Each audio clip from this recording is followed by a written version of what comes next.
Pentateuco, Gênesis, Êxodo, Levítico, Números, Deuteronômio. Se você perdeu Josué, tá lá no YouTube, procure lá. E hoje nós vamos falar sobre o livro de Juízes. Então abra a sua Bíblia aí, no livro de Juízes, capítulo 2. Quem já leu o livro de Juízes?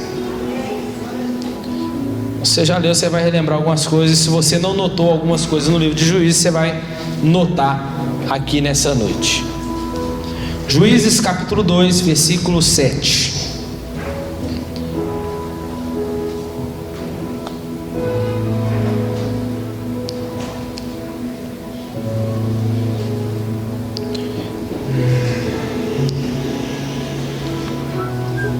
Juízes capítulo 2, versículo 7. Quem encontrou? Serviu o povo ao Senhor todos os dias de Josué e todos os dias dos anciãos que sobreviveram a Josué, e viram toda aquela grande obra do Senhor, a qual lhe fizera a favor de Israel. Faleceu Josué, filho de Num, servo do Senhor, com a idade de 110 anos, e o sepultaram no termo da sua herança em Timnat-Heres, na região montanhosa de Efraim, para o norte do monte Gaás. Foi também congregada toda aquela geração a seus pais, e outra geração após deles se levantaram, que não conhecia ao Senhor, e nem tampouco a obra que ele fizera a Israel. Então fizeram os filhos de Israel o que era mal aos olhos do Senhor, e serviram aos Baalins. Deixaram o Senhor Deus de seus pais, que os tirara da terra do Egito. Foram-se após outros deuses, dentre os deuses das gentes que havia ao redor deles, e os adoraram. Provocaram então o Senhor a ira, porque deixaram o Senhor e serviram a Baal e a Astarote. Pelo que a ira do Senhor se acendeu contra Israel, e os entregou nas mãos dos espoliadores, que os pilharam, entregaram nas mãos dos seus inimigos ao redor, os quais não mais puderam resistir. Por onde quer que saíam para lutar, a mão do Senhor era contra eles para mal. Como o Senhor lhes tinha jurado, estavam em grande aperto. Então levantou o Senhor juízes, que os livraram das mãos dos que os despojavam. Porém tampouco ouviram os juízes, antes se prostituíram após outros deuses, e os adoraram. Depressa se desviaram do caminho, pelo qual seus pais andaram em obediência aos mandamentos do Senhor, e não fizeram como eles. Quando o Senhor lhes levava juízes, o Senhor era como juiz, e os livrava das mãos dos seus inimigos todos os dias desse juiz, pois o Senhor se arrependia em razão do seu gemido, por causa dos que apertavam e oprimiam. Mas quando o juiz falecia, reincidiam e se corrompiam mais do que seus pais, andando após outros deuses, servindo e os adorando-os. Nada deixavam das suas obras, nem do seu duro caminho. Pelo que a ira do Senhor se acendeu contra Israel. Disse: porque este povo violou minha aliança, que tinha ordenado a seus pais, e não deram ouvidos à minha voz. Tampouco então desapossarei mais diante deles a nenhuma das nações que Josué deixou quando morreu. Eu as usarei para provar a Israel, e ver se há de guardar ou não o caminho do Senhor, como seus pais o guardaram. Assim o Senhor deixou ficar essas nações, e não as expulsou logo, e nem as entregou nas mãos de Josué. Só até aí. Deixa aberta aí sua Bíblia, irmãos. Livro de Juízes, e o tema é o fundo do poço. Juízes recebe esse nome pois se refere aos líderes singulares dados por Deus ao seu povo para preservá-los do inimigo. Vamos ver no livro de Juízes o fracasso de Israel totalmente em expulsar os cananeus da terra, em cumprir a ordenança que Deus deixou para Josué e para eles lá em Josué capítulo 1 versículo 27 e Josué capítulo 2 versículo 4, que a ordem era para eles expulsarem os cananeus que sobrou na terra, para eles mandarem embora, para eles possuírem a terra e poder desfrutar delas. Quanto a isso, eles não fizeram. Isso então trouxe consequências duras, já preditas também no livro de Josué. Com isso, vemos Israel sofrendo então invasões, escravidão, pobreza e uma guerra civil. E o que aconteceu? A nação de Israel se degenerou rapidamente, depois de uma nova geração assumir a liderança, a qual não conhecia Josué e nem também o seu Deus. Porque no final do livro de Josué nós vamos ver uma coisa, um detalhe importante que eu frisei lá no capítulo 24, que o povo serviu fielmente ao Senhor todos os dias de Josué. Toda aquela geração e outra geração então após eles se levantou, mas essa geração que levantou não conhecia o Senhor. E vale lembrarmos de Deuteronômio que tinha uma ordem de Deus lá. Deuteronômio é a repetição das palavras. O povo deveria repetir, por isso que Moisés, sentado lá antes de entrar à terra, repetiu a lei do Senhor. Josué fez questão antes mesmo de morrer, repetir a lei para o povo ali, antes de tomar a terra. Mas uma coisa nós vemos aqui, que alguma coisa aconteceu, porque o povo que se levantou não conhecia o Senhor e nem conhecia Josué. E a ordem era o quê? Que a lei precisava ser repetida para lembrar os mais velhos, e os mais velhos ensinar os mais novos sobre o Senhor. Então alguma coisa aconteceu, ou os mais velhos falharam e não ensinaram os mais novos, ou até ensinaram, mas os mais novos não quiseram ouvir. Toda aquela geração. Então, em vez de Israel demonstrar um fervor espiritual, eles começaram a afundar. Em vez de obedecer ao Senhor e cumprir a lei e desfrutar da terra, Israel estava chegando agora ao fundo do poço no livro de Juízes.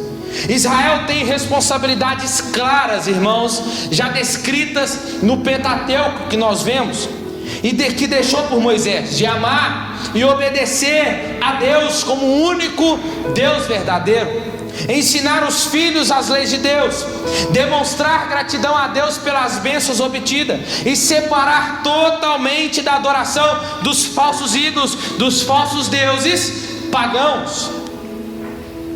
Israel em Juízes vai fazer tudo ao contrário do que Deus ordenou, do que Deus deixou para eles, que nós lemos aqui, que parece comigo e com você durante a nossa caminhada cristã, fazendo tudo ao contrário do que Deus manda. Infelizmente, eles fracassaram em todas as responsabilidades. Em todos esses fracassos estavam dizendo que não queriam Deus. De duas uma aconteceu então: ou a geração mais velha deixou de instruir os seus filhos e netos sobre o Senhor, vigiar aqui, ou até os ensinou, mas a nova geração recusou a obedecer às leis de Deus. Irmãos, temos pais e mães aqui, ou vocês são filhos também, sempre. Nós temos uma grande responsabilidade de ensinar os nossos filhos o que é correto, o caminho certo, da honestidade, do bom caráter, o caminho de Deus.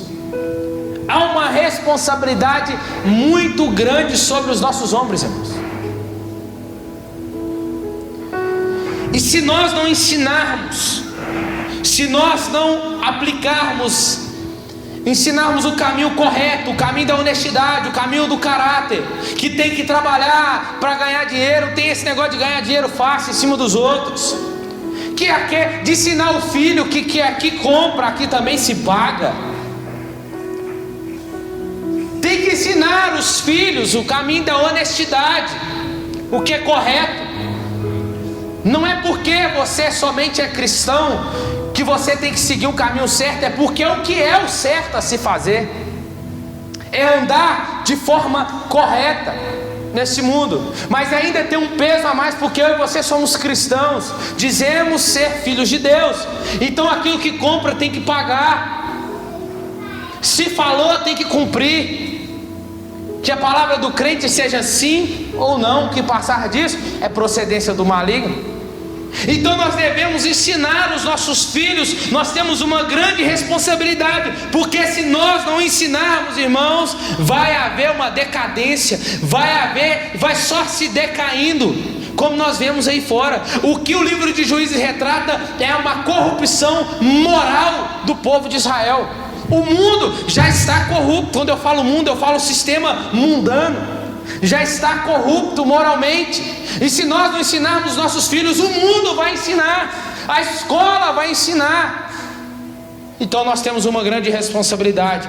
Pare de terceirizar aquilo que é minha e sua responsabilidade. Para de terceirizar para a escola, para de terceirizar para o governo, para de terceirizar para o policial que fez aquilo que fez o outro. Não, meu irmão. Você, pai e mãe, tem uma grande responsabilidade de ensinar seu filho e sua filha o caminho correto da honestidade, para que quando ele crescer, ele não desvie.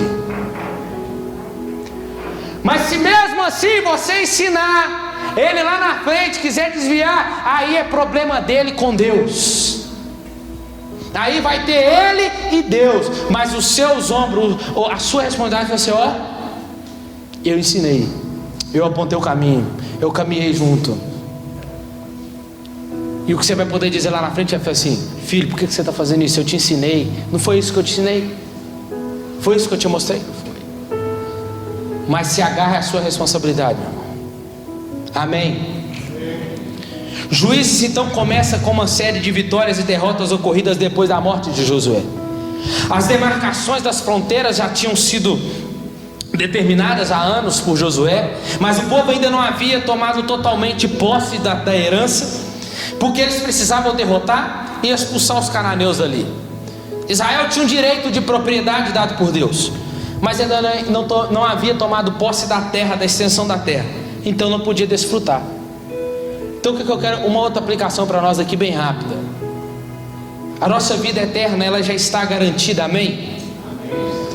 Então aqui nessa terra onde estamos, precisamos viver, começarmos a nossa vida eterna. Ela já iniciou aqui nessa terra, amém? O reino de Deus, disse Jesus, que ele já está entre vós.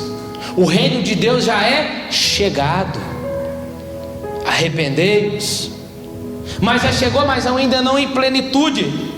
Mas ainda nós vamos tomar posse daquela terra que Deus já nos deu, e nós iremos desfrutar dela na eternidade em plenitude. Mas nós temos que viver nessa terra não como uma terra que nós vamos conquistar, mas nós temos que viver nessa terra aqui como uma terra que já está garantida para nós. Porque a vida eterna já começou. A vida eterna é esta, disse Jesus: conhecer a Deus. É o que nós estamos fazendo. Ela já começou. Então onde a gente chega, aonde a gente vai, o reino de Deus está chegando junto, está indo junto. No livro de Juízes então, nós não mais encontramos um povo fiel, e nem trabalhando mais unido. Quando Deus agora precisava de alguém, ele não levantava Israel todo, um exército, um líder, não. Agora quando Deus precisava de alguém, ele ia lá na tribo, uma das 12 tribos, tiravam de lá para poder livrar o povo dentre os inimigos. Em obediência ao Senhor, Moisés tinha nomeado Josué seu sucessor. Porém mais tarde Deus não ordenou, Deus não deu ordem nenhuma a Josué para nomear alguém para sucedê-lo. Por que será? Eu acredito, primeira coisa, porque não tinha ninguém. Será que Josué falhou em treinar alguém? Ou será que é porque Josué olhou e viu que não tinha ninguém para assumir o posto? Não tinha alguém à altura, porque o que nós vemos em Juízes é um povo já corrompido. Quando Josué morre, nós vamos ver que eles fazem uma coisa boa aqui agora. Daqui a pouco nós vamos falar. De certa forma, essas situações aqui, rapidamente, são circunstâncias paralelas para as igrejas hoje, que é a segunda coisa que eu encontro aqui para nós. Porque que não teve um sucessor? O povo deixou de trabalhar unido, assim como a igreja nos dias de hoje. O tempo que nós mais encontramos a igreja mais fracionada é nos dias de hoje. Porque a igreja hoje não vive mais unida para derrotar o inimigo, para vencer junto uma batalha. Hoje é cada um com cada um. Hoje vive cada um por si. E aí não vive unido para derrotar o inimigo ou para batalhar. Aí, no entanto, o que Deus faz? É por isso que Deus vai começar fazendo juízes. Ele começa a fazer como Ele faz hoje. Levanta um aqui, levanta outro lá, levanta uma mulher de fé lá, uma mulher de fé aqui, um homem de fé aqui, outro um homem de fé lá.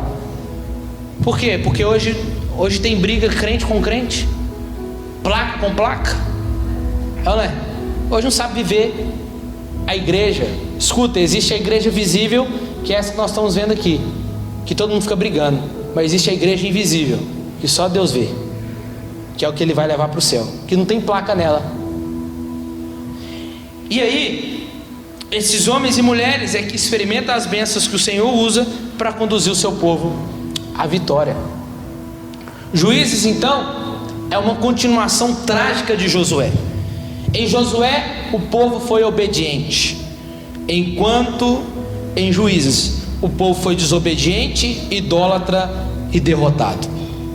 Nós vemos a desobediência de não expulsar os cananeus da terra, a idolatria, os casamentos com os ímpios cananeus, o fato de as pessoas não darem ouvidos aos juízes e o fato de terem se desviado de Deus depois da morte dos juízes. Antes de terem reis, todas as tribos estavam sendo governadas por juízes, mas por um tempo determinado.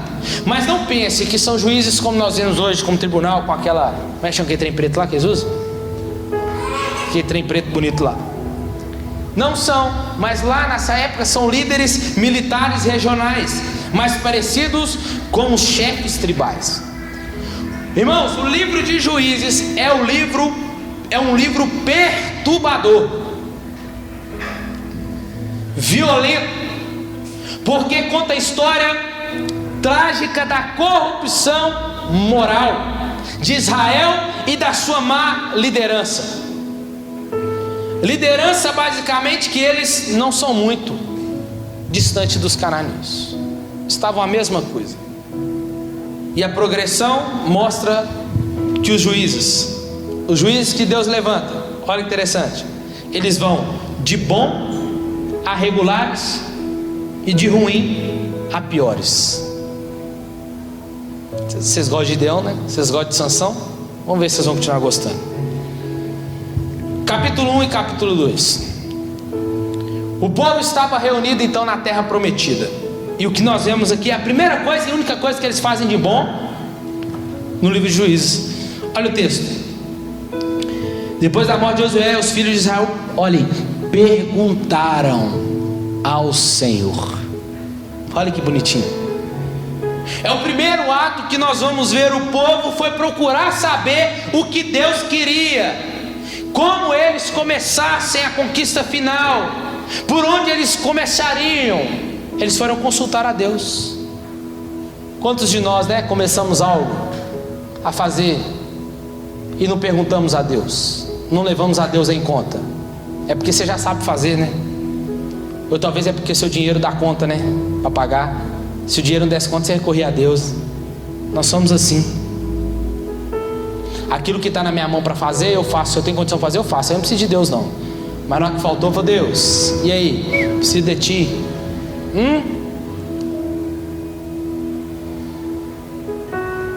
Você vai entender nessa noite como é importante levar Deus em conta.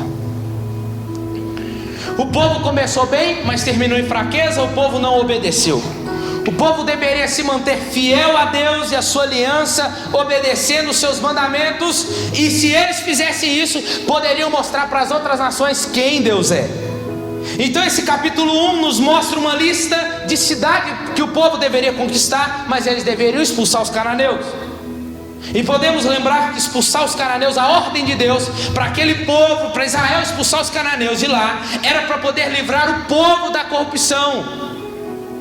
Deus sabia que Israel era um povo, assim como eu e você, sujeito a cair, a ser corrompido por qualquer coisa.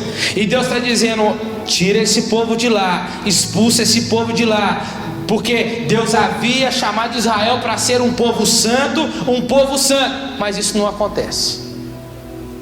Capítulo 2 mostra como Israel faz tudo ao contrário de Deus. Começa a tomar o lado dos cananeus, começa a abandonar Deus e começa a adotar as culturas, as práticas religiosas. E é aqui que a história para. É aqui que nós não vemos mais eles nem querendo saber de Deus. Acabou Deus aqui. Deus para eles, vocês vão entender, sumiu aqui. E durante um capítulo inteiro o narrador vai nos dar a visão geral que está prestes a acontecer no resto do livro. Irmãos, quantas vezes Deus nos manda fazer coisas, abandonar outras, como pecados, relacionamentos, práticas pecaminosas, que nós sabemos que são errados, até mesmo direções que Deus nos dá para cumprir e nós não fazemos. Por que Ele faz isso, irmão? Por que Deus nos manda abandonar? Por que Deus manda a gente chutar fora? Por que Deus manda tirar de lado?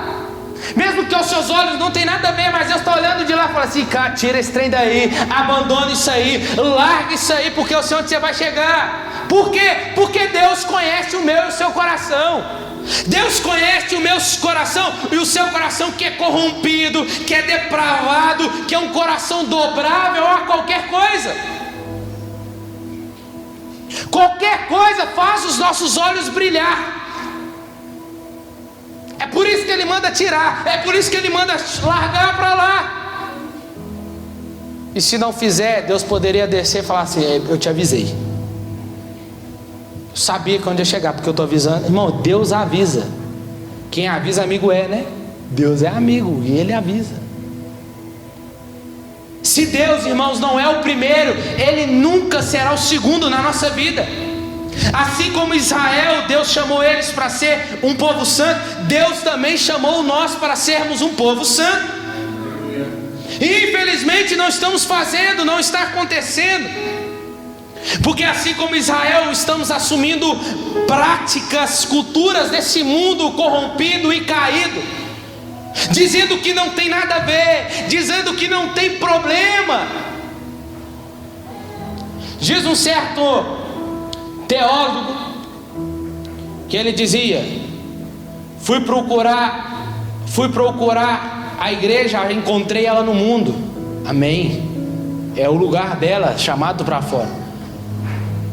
Mas hoje eu fui procurar o mundo e encontrei na igreja.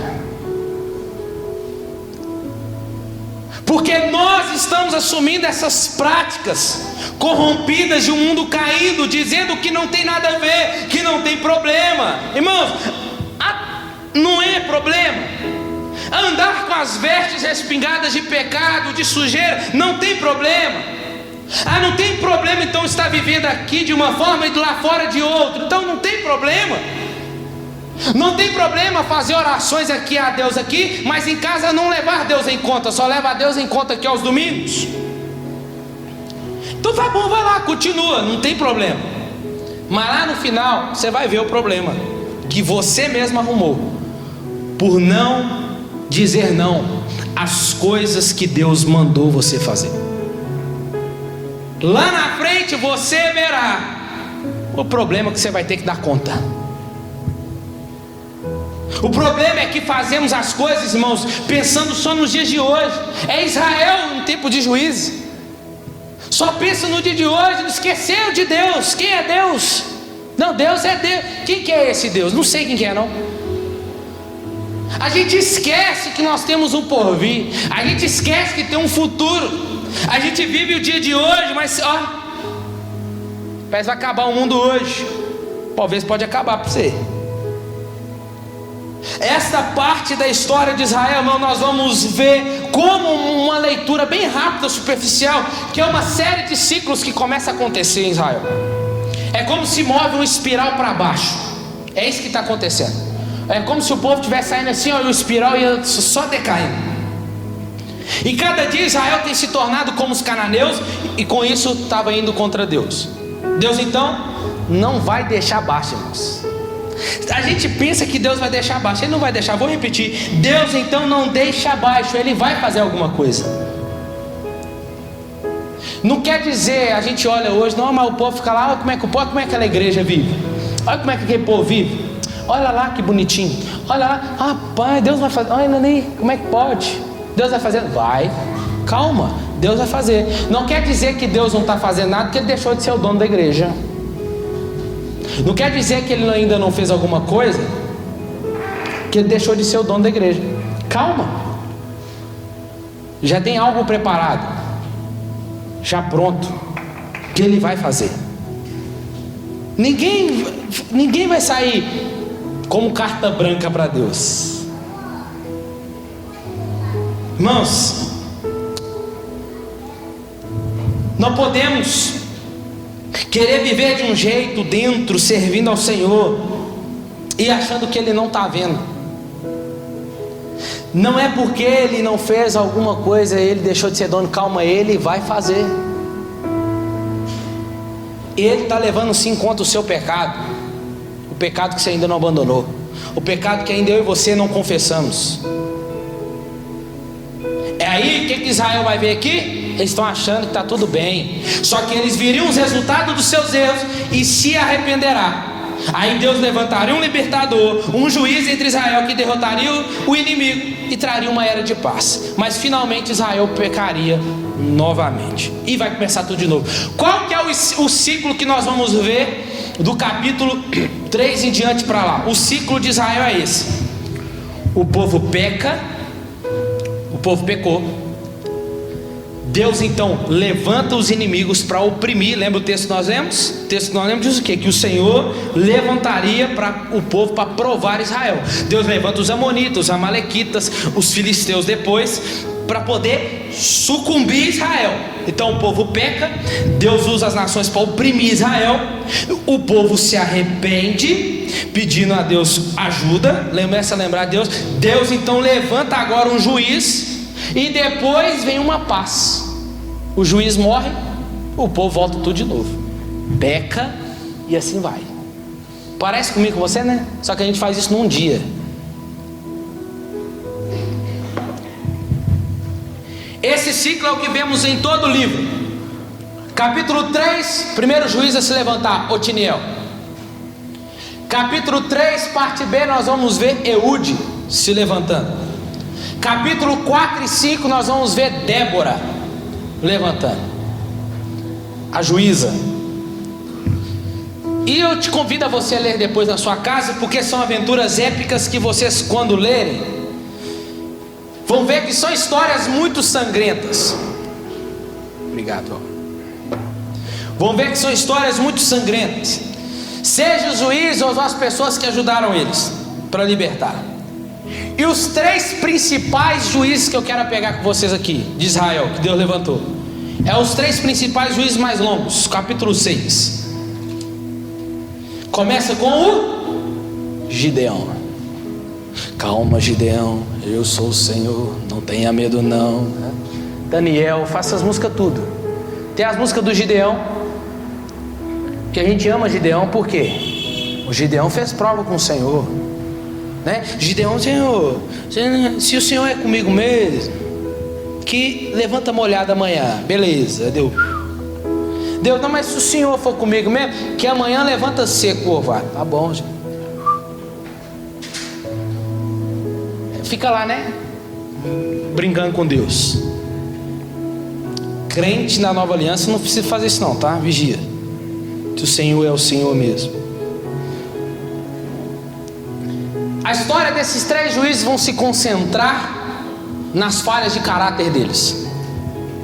Gideão começa muito bem, é um covarde, mas finalmente chega a confiar que Deus pode salvar Israel através dele. Assim ele então derrota um exército com 300 homens. Deus vai só diminuindo, né? Gideão, vai lá, manda essa galerinha descer pro rio ali, vamos fazer um filtro aqui agora. Aí descobriu. Aí eles carregam tochas e panelas de barro. É o exército de Gideão, olha que loucura. Mas Gideão, vai acontecer uma coisa com Gideão. Gideão ganha a guerra. O povo começa a falar para Gideão, vira governador já. Gideão, reina sobre nós, Gideão. Gideão, não, eu não quero saber disso não. Aí Gideão tem um temperamento desagradável. O que começa a acontecer? Ele mata um bando do exército dele lá, por eles não ajudar ele na batalha, e tudo começa a piorar aí. Sabe o que Gideão vai fazer? Do ouro que ele recebeu das batalhas, Gideão então vai construir uma estátua para ele adorar. Aí você fica só com a primeira parte de Gideão. Não, eu quero ser como Gideão. Aí ganhou das suas batalhas, depois aí isso aconteceu, construiu lá. E depois que Gideão morreu, sabe o que aconteceu? O povo começou a adorar o Deus que ele levantou. Teve um tempo de paz depois da batalha, ele adora o Deus, o povo, Gideão morre, o povo começa o ciclo de novo. Começa de novo. Pecou. Aí começa a vir uns opressores. Aí começa a vir oprimir. Pecado, opressão, arrependimento, o juiz e o libertador, né? E a paz. Volta tudo de novo. Vamos ver capítulo 10, capítulo 10 e capítulo 12. Nós vamos ver Jefté. Também gosto de Jefté, né? Jefté, nossa. Jefté, ele entregou, né, a filha, né? Um homem de fé, nasceu da mãe dele. Vamos ver Jefté? O Jefté é um tipo de juiz diferente. Os anciãos vão até ele implorando pela ajuda, porque a situação de Israel estava ficando feia já depois que Gideão foi embora. E Jefté foi um juiz muito eficaz nas batalhas, irmãos. Ganhou muitas delas contra os amonitas. E promete então sacrificar alguém, se ele voltasse vencedor daquela batalha. Se o primeiro que chegar na minha porta, eu vou sacrificar o Senhor. Olha a ideia. Deus não aceita sacrifícios humanos. De onde que Jefté tirou isso da cabeça dele? Isso é do povo cananeu. Só aí você dá para ver, você vê. Jefté não sabia e não conhecia o caráter de Deus. Deus levantou ele porque ele é um guerreiro da tribo para libertar Israel. Mas escuta isso aqui. Ele volta, e quando ele volta, quem bate na primeira vez na porta dele? A filha dele. Ele não prometeu? Ele vai ter que cumprir. E aí vai sacrificar a filha dele. E a história trágica começa a mostrar aí, porque esse não é do tipo do Deus de Israel, é do tipo dos deuses dos cananeus, que recebe sacrifícios infantis. E aí, por que caiu?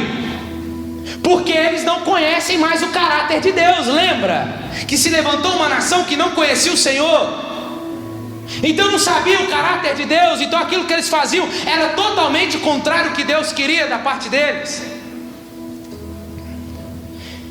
Eles não conhecem mais o caráter de Deus, então eles levaram o assassinato e a falsa adoração. Irmãos, quantos de nós achamos que conhecemos o Senhor, aquele que nós chamamos de Deus? Fazemos tantas coisas contrárias ao seu caráter, que é justo e santo, por não conhecê-lo de fato. Talvez estamos adorando um Deus travestido de nós mesmos, um Deus que eu conheço segundo a minha concepção, não a ideia da Bíblia. Não, esse é o seu Jesus. O meu Jesus é de outro jeito. O meu Jesus é colorido, como nós estamos vendo hoje aí, né? Não, o meu Jesus não. O meu Jesus é um Jesus, né, triunfalista, um Jesus, né, guerreiro. Cada um pode ter o Jesus que quer hoje. Hoje está muito fácil. Mas sabe o que acontece?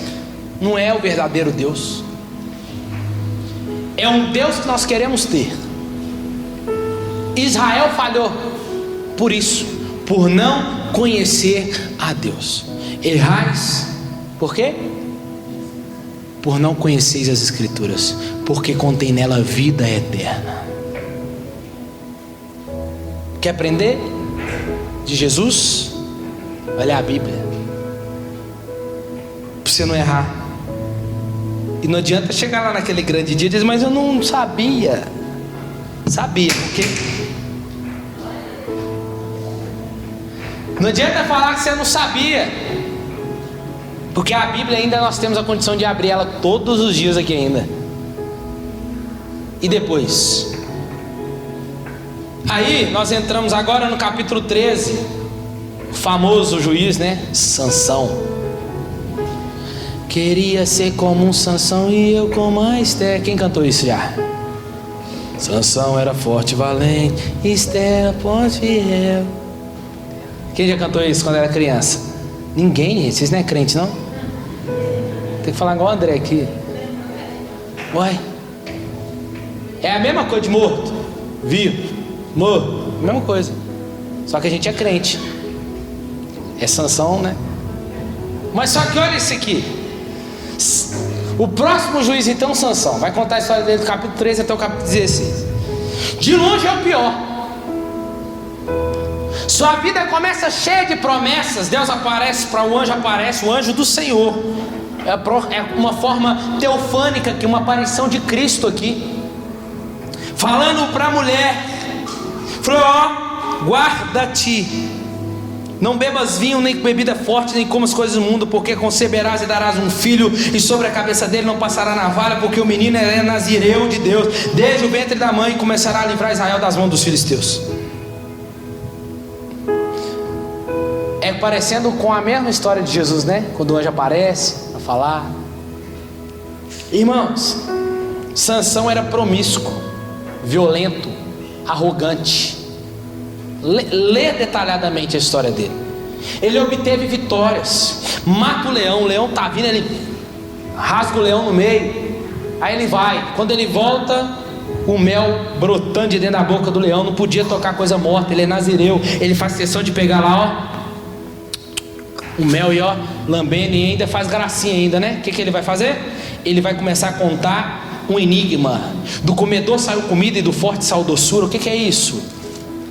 Ele começa a fazer enigmas com aquilo que Deus falou que nem ele podia tocar, brincando.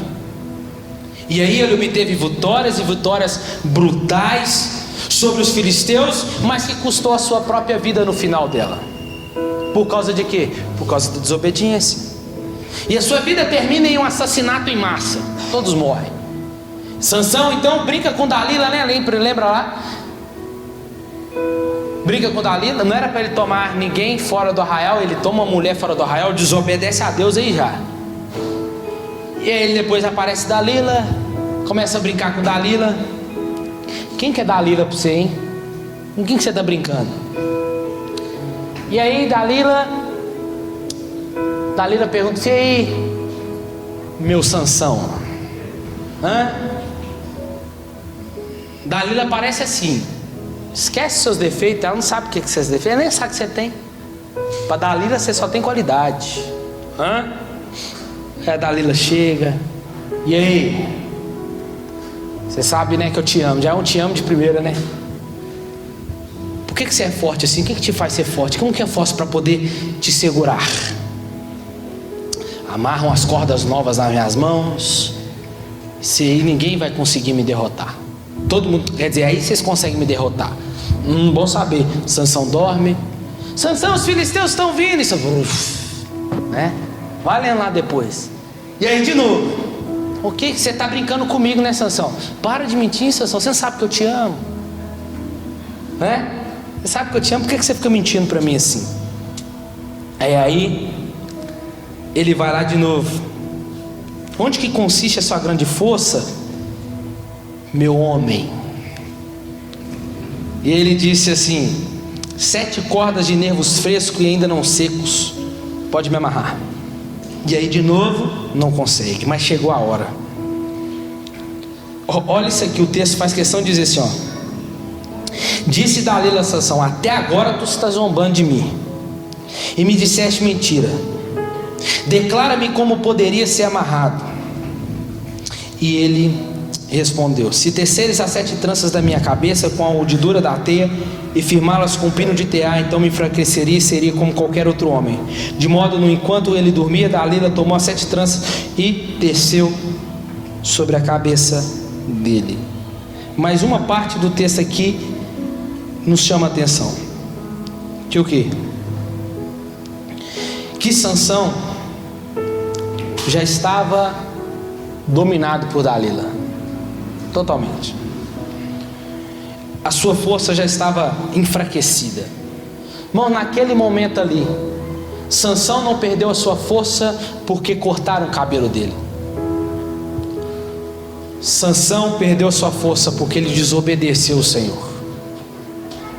É como se Deus falasse: Edgar, a partir de hoje você não vai tirar mais a barba para nada. Amém?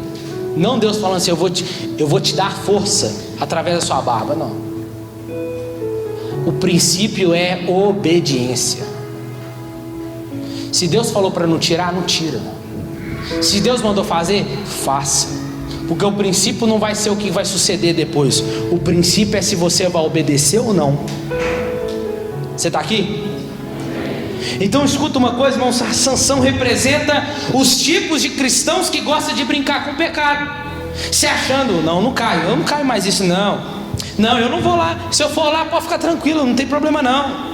Cuidado, irmãos, que aquilo que você acha que é forte é aonde será a sua queda e ruína. Não fica batendo no peito não, falando que você é bonzão, que você é forte, não. Paulo fez questão de dizer que quando eu sou fraco, é aí que eu sou forte. É da minha fraqueza que Deus me fortalece. Deus não tem pacto com quem se acha fortão, não. Bonzão com pecado, não. Porque o texto de Efésios faz questão de dizer para nós: do diabo você corre, viu?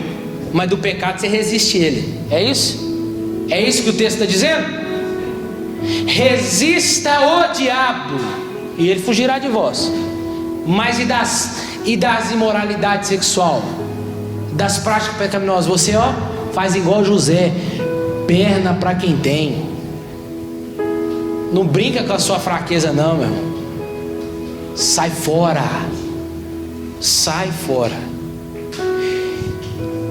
E aí o que nós vemos, o detalhe do texto de Juízes, é que sempre Deus, o Espírito do Senhor, vem sobre o juiz, capacita ele, e ele vai lá e liberta. Nós vamos ser precisos. Mas Edgar, beleza, você falou desses juízes aí, mas eles tudo tem falha no caráter. Sim. Então por que Deus usou eles? E aí, agora eu vou ficar nervoso aqui, tá? Escuta uma coisa aqui. O fato de Deus estar usando juízes com falhas no caráter não significa que Ele está aprovando a vida deles. Não significa que Ele está endossando todos os seus ou as suas decisões. Escuta uma coisa, não quer dizer esse homenzinho aí que você fica vendo no YouTube: olha lá o homem de Deus, olha o homem de Deus, olha lá a mulher de Deus. Você sabe a vida dele? Você sabe a vida dela? E a gente tem um grande problema, que a gente gosta de colocar esses homens e mulheres no pedestal e fica lá adorando, idolatrando esses homens, achando que eles são os grandãos, são os taus. Aí quando esses homens vêm na igreja, a igreja se enche. Eu posso falar porque eu vejo, posso falar da nossa igreja, Lagoinha. Numa semana tem um cara lá que prega muito, que ensina muito, homem de Deus lá vazio, ninguém vai na escola dominical, mas tá no culto de terça-feira, tem fila atravessando o quarteirão todo para poder ver o carinha lá. Escuta uma coisa, se Deus está usando, deixar de usar, não é sinônimo que Deus está aprovando a vida dele. Então para de idolatrar homens, para de correr atrás de homens e mulheres, porque eles são falhos como eu e você. Sabe o que Deus está comprometido? Deus está comprometido com o seu nome primeiramente, com a sua glória primeiramente. E Edgar, então por que Ele usou esses homens ruins? Para salvar o seu povo. Porque Deus tem um compromisso com uma palavra que Ele liberou, de salvação aos homens. Então entenda uma coisa, meu irmão e minha irmã: são líderes corruptos e Deus trabalha com eles. Mas essa sessão toda que nós vimos até aqui foi para nos mostrar como as coisas ficaram feias nos juízes. É para mostrar que Deus está comprometido em nos salvar, em não nos fazer feliz. Vou repetir: Deus está interessado, comprometido, primeiramente em nos salvar e não em nos ver felizes. Segunda coisa, Deus está comprometido em ter o nosso caráter mudado e transformado, e não em nos ver bem a princípio. Caráter transformado, salvo. Tô triste, só vivo triste, só ando cabisbaixo tem hora, mas eu tô no caminho com Ele tem me dado força, eu tô sustentando. Posso passar o que passar aqui, meu irmão, mas lá no céu é o lugar onde eu vou ser feliz. Para de esperar coisas dessa terra, para de ficar procurando coisas dessa terra que são momentâneas, aonde você pode tirar alegria. Faça do Senhor a sua alegria, porque a alegria do Senhor é a sua força. É isso que eu e você precisamos entender nessa noite, meu irmão. Porque vai um tanto de gente que está aí cheio de status, mas não tem caráter, que não vai para o céu. Preocupa em ter o seu caráter, o nosso caráter transformado. Irmãos, escuta uma coisa: se for preciso Deus tirar algo de você, irmãos, Ele vai tirar. Se for preciso Deus levantar inimigos contra você, Deus vai levantar. Se for preciso Deus colocar uma doença, uma enfermidade, Ele vai colocar. Que Deus é esse? Diga, é o Deus da Bíblia. Se for algo para te acordar, para fazer você despertar, e para você se voltar para Ele, Ele vai fazer e pronto, acabou. Com isso que eu tenho que fazer, me arrepender e abandonar as más práticas. Quando você olha de cima, para a gente partir para o final, para esse povo de Israel, tem como você diferenciar quem é quem? Faz uma leitura superficial rapidamente. Você fala assim: rapaz, quem é quem aqui? Quem que é Israel? Quem que é cananeu? Quem é quem? Não tem mais distinção. Irmãos, será que alguém durante uma semana tiver uma visão panorâmica da sua vida? Uma semana. Será que ele vai saber diferenciar se ali tem uma mulher ou um homem de Deus? Escuta, homem que Deus usa é qualquer um. Qualquer um Deus pode usar. Deus usou a mula e pode usar qualquer um. Agora, ser homem e mulher de Deus é com quem tem caráter. Homem e mulher de Deus tem a ver com caráter. Então vou repetir: será que alguém tiver uma visão panorâmica da sua vida durante uma semana e olhar para você, será que ele vai poder dizer: rapaz, ali, como é que ele faz diferença lá no lugar do trabalho dele? Como é que faz diferença lá nos estudos dele? Olha, rapaz, na comunidade, no bairro onde ele está inserido, na cidade dele, com isso faz diferença. Ou será que eles vão olhar e vão dizer assim: ah lá, nossa, bem que eu sabia, tudo farinha no mesmo saco. Ah, ixi. Como é que pode ser? Será que eles vão ver a diferença? Ou será que eles vão olhar? Vou fazer outra pergunta: será como que Deus está olhando para nós lá de cima? Será que Ele está olhando como Ele olhava para Israel e viu os cananeus e tudo uma mistura? Ou Ele olhava e falou assim: ali é meu povo, ó, aqui tem a minha igreja e aqui o mundo corrompido. Será que Ele consegue fazer essa distinção? É por isso que naquele grande dia quem vai fazer toda a separação é Ele, porque está misturado demais, né? Capítulo 17 ao 21 agora, para a gente fechar.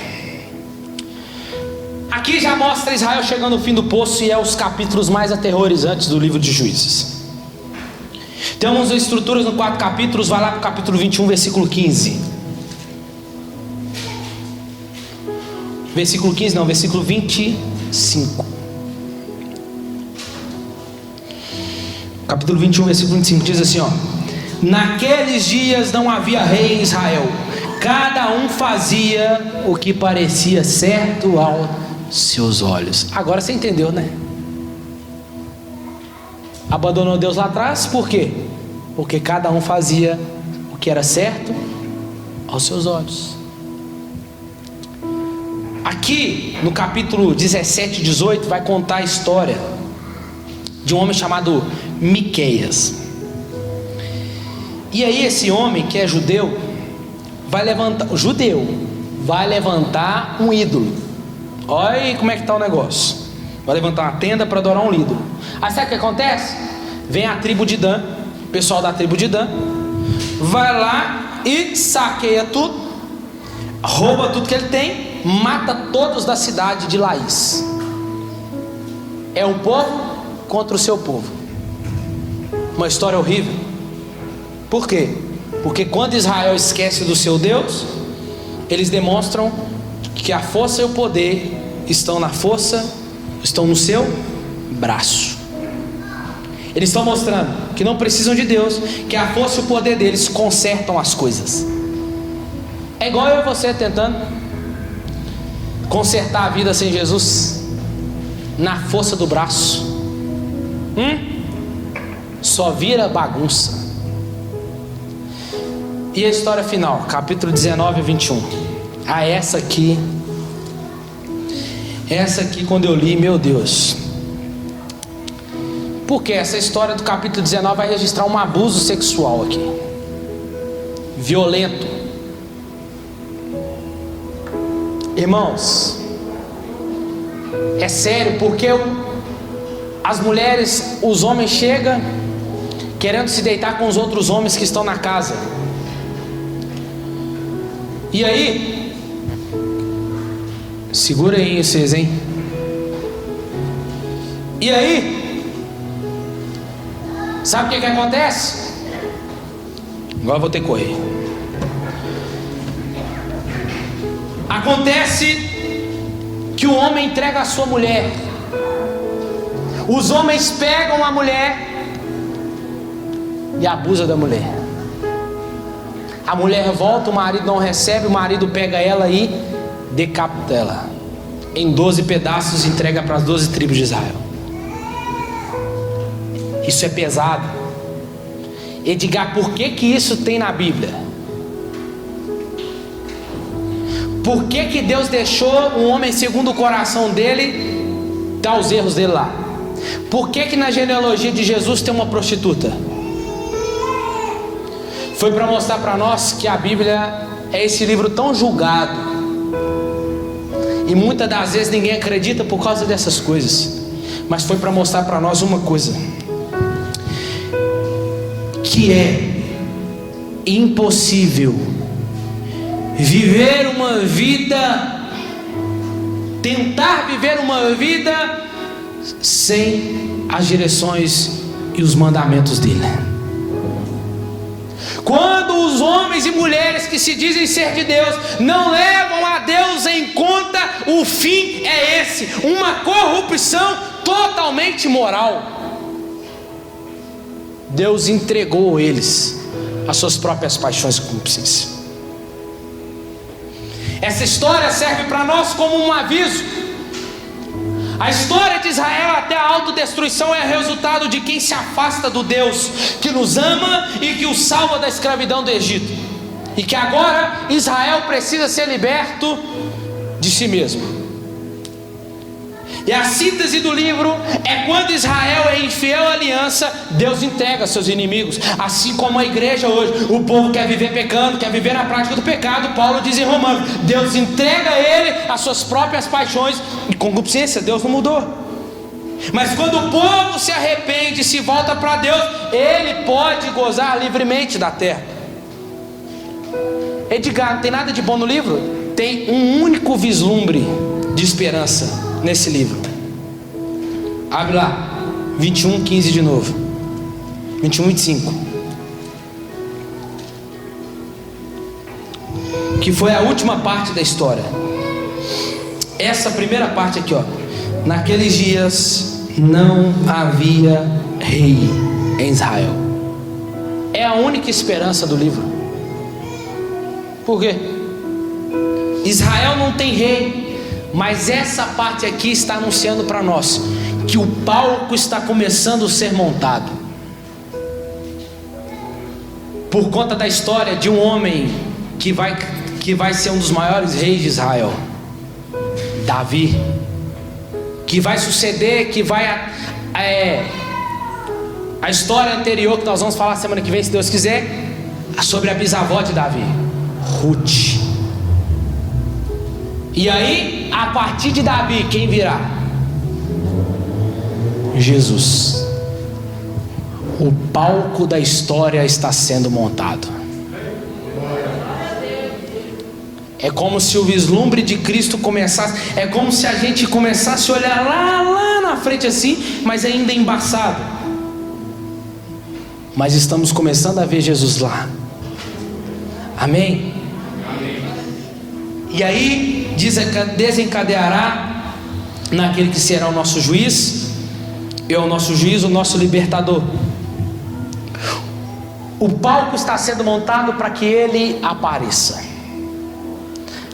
A história dos juízes, irmãos, tem valor como uma tragédia séria, e que mostra a necessidade da graça de Deus para enviar um rei que libertaria o seu povo. É por isso que quando Jesus chega, Israel está esperando o quê? Um rei para libertá-los. E com isso o palco vai sendo montado para a vinda do grande rei. E aí nós podemos finalizar, que os outros eu não falei. Em Gênesis, ele é a semente da mulher e o início de tudo. Em Êxodo, ele é o nosso cordeiro pascal. Em Levítico, ele é o nosso sacerdote e sacrifício perfeito. Em Números, ele é a rocha ferida. Em Deuteronômio, ele é o verdadeiro profeta. Em Josué, ele é o fio escarlate que Raabe colocou nas muralhas de Jericó, tipificando o sangue que foi derramado na cruz. E em Juízes, ele é o nosso juiz, que nos libertou da escravidão do pecado. Fica de pé no seu lugar.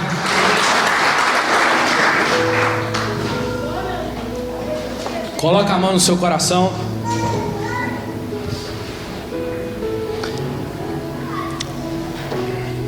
O nosso justo juiz, logo logo encontraremos com ele. Coloca a mão no seu coração aí. Pai, oh Deus, primeiro